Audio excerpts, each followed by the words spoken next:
Estamos de volta com o Educadoc, recebendo a querida Natália Lima e a querida Elma Moura. Vou perguntar para vocês falaram sobre diagnóstico de crianças, adolescentes, mas pelo que eu entendo também existe um diagnóstico adulto, né? Pais e mães, eles podem ser diagnosticados com autismo, por exemplo, após conhecer a história do seu filho, compreender algumas questões voltadas para o seu filho. Como é que isso acontece? E acontece de verdade? A gente volta a falar sobre a importância da informação, né? Exatamente a partir do momento que a família recebe essa informação, seja por um podcast, por algo que está aí na mídia, falando sobre as sintomatologias. Então, alguém adulto, independente de ter filho ou não, né, já pode começar a se identificar com aquilo, com aquelas informações que estão sendo faladas, né? Mas também no momento do diagnóstico, né, de algum parente, de algum familiar, né, é muito comum essa identificação. É exatamente quando há aquela mudança do cenário. Aí eu fui vista a vida inteira como taxado, rotulado, como preguiçoso, como um menino que não para quieto, ou como estranho. É importante a gente falar esses termos, né? Porque é assim que a sociedade fala, é assim que a sociedade referencia, e a gente está falando exatamente para que tudo isso seja desmistificado e não seja mais utilizado, né? Então, sim, a partir, muitas vezes, não é incomum, tá? A partir dessa identificação de algum familiar, de algum filho, surgir essa identificação, perceber essa similaridade, né, por parte dos pais. E ainda mais uma vez, eles tendo informação, né, que a herdabilidade dos transtornos do neurodesenvolvimento, principalmente em parentes de primeiro grau, é muito alta. Em muitos dos casos, inclusive, ultrapassam 70% de chance de herdabilidade. Então, essa é uma informação muito importante que vale a pena ser compartilhada para que as pessoas levem isso aí em consideração. E, ademais, é importante a gente falar também que não tem essa questão de tipo, mas eu já tenho não sei quantos anos, mas eu já sou adulto, nunca recebi diagnóstico e eu sobrevivi, né? Eu tô aqui, eu sobrevivi, não é? A gente escuta muito isso, né? Tô bem, tá. Aí a gente questiona, né? Como é que foi passar por esse processo? Você tá bem quanto, né? Onde, como, né? E o que já passou, E o que já passou, né? Então, assim, qualquer momento que esse diagnóstico venha, ele é sempre muito bem-vindo e vai ajudar muito nessa sua compreensão, né? Eu mesma, particularmente, fui diagnosticada adulta, né? A vida toda escrita aqui na testa, TDAH, né? Transtorno de atenção e hiperatividade. A vida inteira escrita aqui na testa, passei por todo esse processo que as pessoas que passaram, que tiveram identificação tardia, né? Isso aconteceu comigo, fui diagnosticada só com 25 anos e eu recomendo para que todas as pessoas que estejam em dúvida façam aí essa busca, né? Para tirar as suas dúvidas, tentar se entender, achar seu lugar no mundo, entender como é que funcionam aí suas questões. Joia. Me diz uma coisa, como é que essas crianças chegam até vocês? A primeira pergunta existe uma idade escolar, existe uma etapa do ensino onde a gente pode perceber diferenças nas crianças e quem pode fazer ter essa percepção? Isso acontece na escola, isso acontece com a família, a escola às vezes chama a família dizendo assim, olha, tem alguma coisa que a gente tem que observar mais, a gente tem que ser mais cuidadoso ou cuidadosa em relação a tal comportamento, a tal ação. Como é que é feita essa percepção? Família, escola, os dois? Sim, existem os dois, tá? O ambiente escolar, a criança tá ali sempre, e o ambiente familiar é o principal. Sim. Então existe essa busca. Os professores levantam, tá? Sugestões, suspeitas, convidam os pais e passam todas essas suspeitas e que os pais busquem uma maior investigação. E vem também por parte da família, não é? E isso vem acontecendo muito, principalmente pelo conhecimento que está assim em alta. Isso é bem importante, isso contribui. Então há pais que já percebem, sejam eles características que podem levar a um autismo, a um TDAH, Quando chega nessa parte da leitura, principalmente após a alfabetização, esse período que a gente chama na educação, né? Primeiro ano, segundo, terceiro, ao quarto ano, ele está com dificuldade de leitura, ele tem atraso de leitura, ele está lendo e não está compreendendo, então daí já começam sim as buscas. Então as crianças já começam a dar sinais, tá? Sinais já desde pequenos mesmo. Então é um olhar que a gente precisa ter, que é um olhar clínico. O professor tem um olhar clínico e a família tem. São ambientes que eles convivem. Então, assim, é um olhar mais detalhado e na busca do conhecimento, né, na transmissão. Eu sempre oriento aos pais que participem, né, de forma efetiva com as escolas, escutem os seus professores, participem das reuniões. E eu sei que as escolas também oferecem esses momentos, né, de reunião. E é um momento de troca, é eu conhecer o meu filho no ambiente escolar. Infelizmente, muitos pais não conhecem, infelizmente, isso ainda acontece. E é uma cobrança diária, então pais, busquem, conversem com os professores. E os professores precisam também levar, não é, as suas percepções. Mas há uma coisa que chama a atenção da gente também, é a negação. Sim. É a negação por parte da família. Às vezes as características ali elas são óbvias, mas as famílias se negam. Então a gente ainda tem isso em nossa sociedade.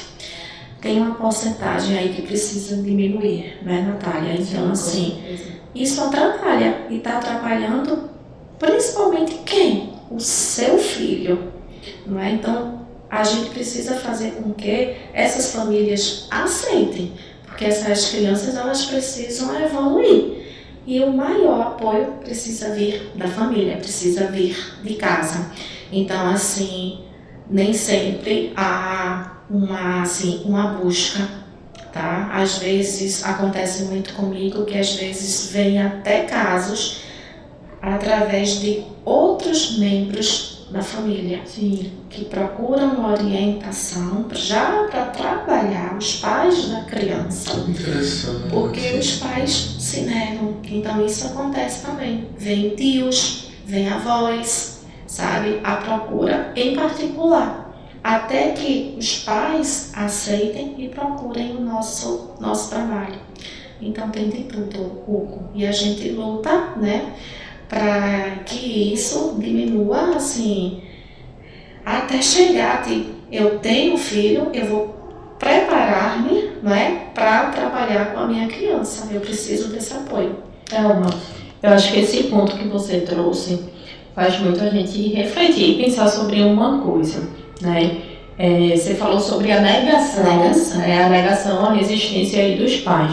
Eu acho que sobre isso eu tenho um comentário a fazer que eu julgo importante, é que a gente não deve deixar de fazer o que tem que ser feito, independente, né, de qualquer circunstância, né? Então não é porque aquela família é mais resistente em aceitar uma orientação que a escola deve deixar de posicionar, porque já posicionei uma vez, não vou falar, porque senão os pais vão ficar incomodados, vão achar ruim, né? Então, eu acho que sobre isso que a gente está falando, e falando também o papel da gente enquanto sociedade, enquanto cidadãos, né? A gente tem que fazer sempre, assim, é redundante, fazer o que tem que ser feito, mas eu acho extremamente válido, né? A escola não deve deixar de posicionar por causa disso, né?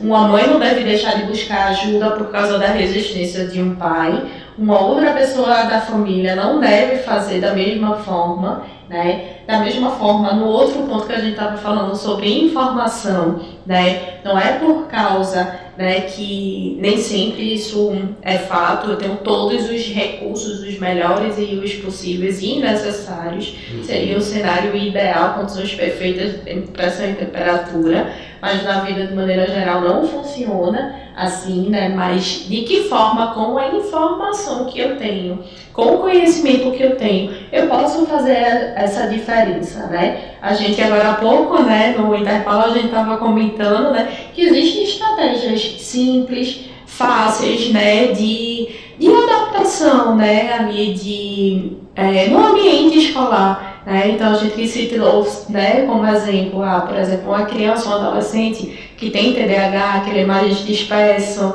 né, que ele, enfim, é mais hiperativo, então ele vai viajar, né, o termo que a gente usa, ele vai desfocar ali na aula, mas faz um combinado com esse teu aluno, né, em que vocês vão ter um código, que quando o professor perceber que ele está mais disperso, ficando mais inquieto, o professor vai passar na frente da mesa dele, vai dar 2 toquezinhos na mesa dele, então ele vai, né, voluntariamente voltar a prestar atenção. Se eu tenho um aluno que tem autismo e que tem uma dificuldade aí muito relacionada às questões sensoriais, né, então eu vou colocar ele em um local da sala onde não fique passando pessoas o tempo todo, no local da sala que, sim, uma sala com muito barulho, mas onde aqui tem menos barulho, né?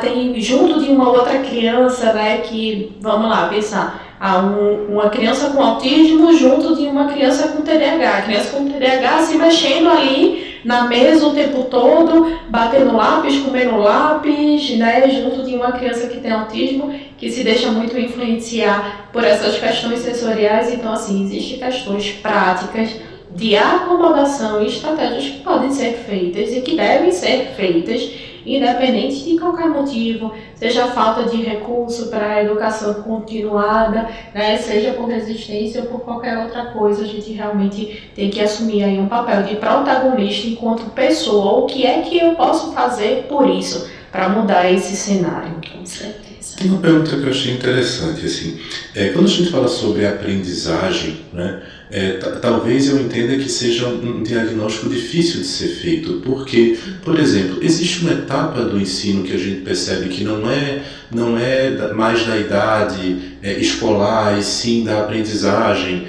que a gente estava falando até sobre espelhamento, né? Tem crianças que pegam o número 3 e escrevem ao contrário, a letra, né, B e D, que se de um lado, a letra E, né, e escreve ao contrário. Em que momento da etapa escolar, para ser mais específico na minha pergunta, né, em que momento da etapa escolar eu consigo perceber isso na criança? Por exemplo, no primeiro ano é normal, mas no segundo ano já não é, né? Como é que, partindo do espelhamento, né, o que é que a gente, em que etapa do ensino a gente poderia dizer assim, nossa, meu filho tem alguma dificuldade de aprendizagem, eu preciso observá-lo mais ou eu preciso pedir ajuda? Olha, esse espelhamento que você falou, eu até citei aqui entre nós, ele é esperado, ele acontece, mas ele não pode permanecer. Então fica um alerta. A criança entra em processo de alfabetização, isso ocorre muito. O espelhamento no processo de alfabetização, que a gente chama, é ainda bastante esperado. Mas quando ela chega no 3º ano, ou no 4º ano, que já vem a formação melhor, né, da codificação, da construção da escrita, aí já fica um alerta.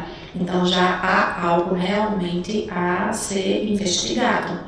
E aí os professores têm sim esse conhecimento, os professores, principalmente dessas séries. Então assim, já é feito, a gente espera que já façam sim um encaminhamento, tá, para uma investigação. É um alerta. Então no 3º ano, com 9 anos, a gente já não espera um espelhamento. No 2º ano, com a faixa etária de 8 anos, já deve ficar em alerta, intervir isso aí para ver se no próprio ambiente escolar se consegue sanar. Caso não, aí precisa de uma ajuda fora. A mesma coisa acontece, por exemplo, com escrita e leitura, porque a gente parte do pressuposto que no 3º ano, seria isso, né? A criança já teria essa essa facilidade para escrever e para ler. Se isso não acontece, porque a gente também parte do pressuposto que as crianças não estão na mesma caixinha, né? Então tem criança que vai mais rápido, outra que vai mais lento, isso depende de cada criança é única. Mas a gente poderia dizer que a partir do 3º ano, a criança está tendo muita dificuldade com leitura, com escrita, que isso também é um sinal de alerta?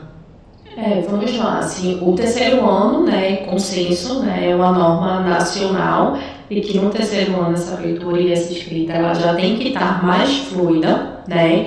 E sim, esse processo pode ser influenciado por questões que estão relacionadas aí, não necessariamente em um transtorno, mas pode haver aí uma dificuldade de aprendizagem, né? Mas digamos assim, o limite, né, para fazer esse encaminhamento é a conclusão do terceiro ano, né? E aí a recomendação é o seguinte, que essa pessoa não necessariamente vai receber um diagnóstico, mas a regra é que ela passe pelo menos por 6 meses de intervenção, porque se tratando de uma dificuldade de aprendizagem, em 6 meses entende-se que isso obviamente possa ser percebido, né, e, digamos assim, amenizado ou sanado, se possível, mas a recomendação é que nos casos dos transtornos de aprendizagem, até o terceiro ano, para estar concluído, ter concluído aí esse processo de leitura e de escrita, que não, senão a pessoa tem que passar por pelo menos 6 meses de intervenção para só depois disso receber o diagnóstico. Interessante. E tem que ter tido o ensino regular, né? Isso, que é o que a gente chama no terceiro ano, é a conclusão, né, da esperada alfabetização. Certo. Isso de acordo com a lei, como ela falou. Joia. Então essa alfabetização que na minha época acontecia, tinha um período de alfabetização e depois chegar a primeira, a segunda, agora é um período, né? Da leitura, né? O sonho de todos os pais, não é isso? Então, assim, ele aprendeu a ler. É verdade. Mas aí vem a construção. A nossa língua portuguesa são cheias de regras, não é isso? Sim. Então, essa construção da escrita, a gente espera, né, que até o terceiro ano ele tenha mais autonomia. De acordo com as nossas regras, né, dentro do nosso padrão linguístico. E o nível de escrita é diferente também, né? No primeiro ano é o nível de escrita, no segundo outro, no terceiro ano outro nível de escrita. E sim, é a expectativa de todas as mães. E pais também, né? E pais, sim, familiares, cuidadores. Eu tô cheio de curiosidade, assim, que importante vocês estarem aqui. Eu fico pensando o seguinte, o primeiro ano, primeiro que a gente tem aí sistemas de ensino que são diferentes de escola para escola, né? Então tem escolas que pegam aquele sistema de ensino que é tudo ensino fundamental, com livros, com material, com um monte de coisas. E existe uma preocupação muito grande de pais e mães quando chega ali no primeiro ano. Por quê? Porque alguns estudantes, eles passam pela educação infantil e eles têm várias atividades ali. Tem escola de educação infantil, já dá ficha de estudo, material de leitura. Tem crianças que já chegam no ensino fundamental, no primeiro ano do ensino fundamental, com uma série de expertises, né, que não são tão exigidas ali para o primeiro ano. Em compensação, a gente tem outros modelos de educação. A gente tem a escola montessoriana, por exemplo, que está muito mais voltada para o comportamento, muito mais voltada, né, para espaço, para territorialidade. Então, acontece no primeiro ano, crianças que chegam com essa bagagem, para pegar o primeiro ano que já tem prova, né, semana de teste, semana de prova, isso aqui, passa trabalho para casa que a criança tem que escrever, quando ela não sabe escrever, né? Mas também tem crianças que vão chegar nessa etapa sem essas habilidades, porque elas passaram pela educação infantil, foi uma educação infantil mais lúdica, né? O que seria, por exemplo, nesse primeiro ano, coisas, porque eu percebo muitos pais angustiados, tá? Eu sou pai, e eu converso muito com outros pais, e eu percebo todo mundo muito angustiado, assim, nossa, meu filho está no primeiro ano, ele não sabe as palavras, ele não B, não sabe o que é um B, ele não R, não sabe o que é um R, né? Ele não consegue ler nada, sabe? Como é que a gente pode acalmar essas famílias, você dizer assim, olha, calma, não é vir por aí, calma, não se assuste, porque ao mesmo tempo que a informação ela nos alivia, tem informação que chega pra gente na internet, que fala tudo, né? Aí a gente fica naquela coisa dos sintomas, não, meu filho tem isso, meu filho tem isso, né? Então, o que seria no primeiro ano que pais e mães poderiam ficar mais tranquilos, sossegados, ou esse aqui é normal como experimento, por exemplo, né? Mas em relação à escrita, à leitura, vocês observam, porque eu também suponho que tem pais e mães que chegam até vocês dizendo assim, meu filho tem um problema, vocês dizendo assim, não tem nada, gente. Acontece. Faz o diagnóstico na internet, Faz o ou então abre o sítio e já chega lá sabendo, né? Doutor Google. Marquei uma consulta com o Doutor Google. Exatamente. Pesquisou ali no cardápio, qual é, chegou lá já escolhido. Mas vamos focar isso no primeiro ano, né? O que no primeiro ano? Porque eu suponho também que o primeiro ano é uma etapa que os pais chegam com muita ansiedade, né? Então eles já querem diagnosticar, já querem resolver, já querem, não, eu quero agora. Aí o que seria no primeiro ano? O que é tranquilo, o que é normal? O que não seria para a gente observar, para o segundo, para o terceiro? O que vocês trariam para a gente de... Então, tem um currículo, né?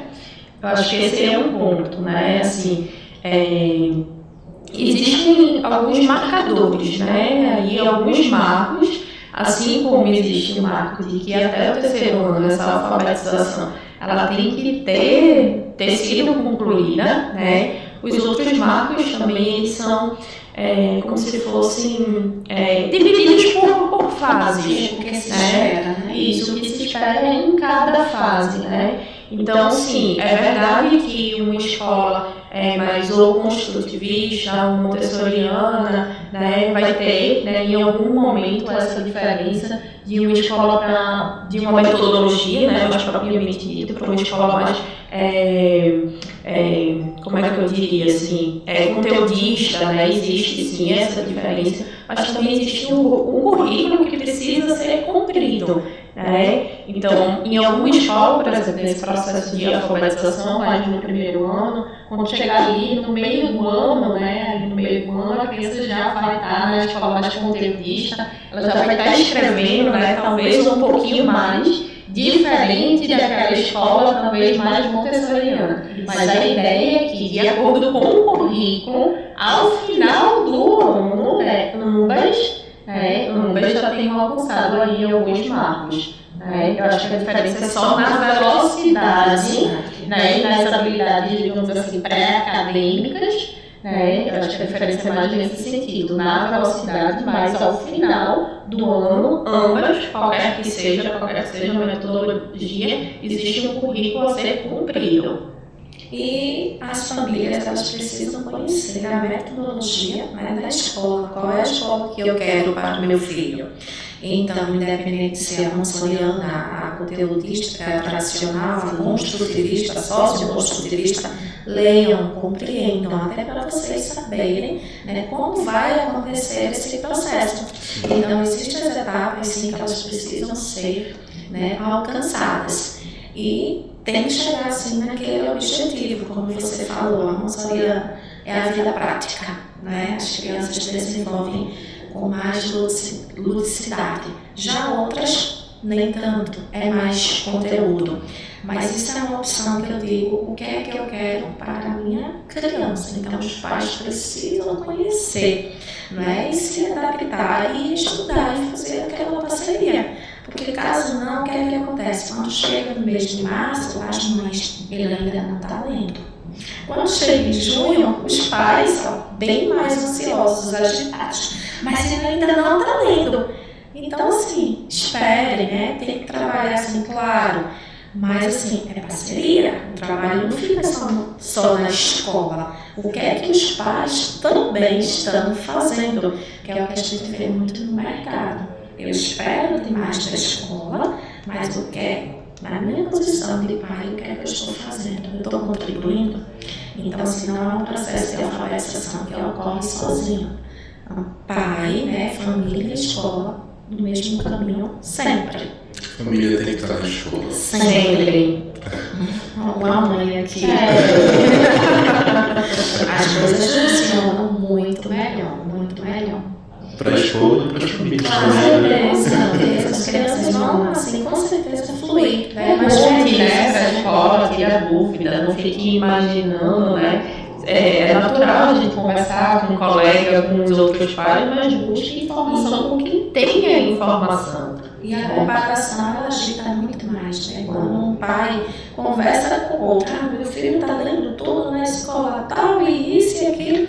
Aí aquele pai que não tem isso já fica ansioso, as antenas, o meu não, aí vem aquele sofrimento e vem aquela angústia que eles sentem isso. Sim.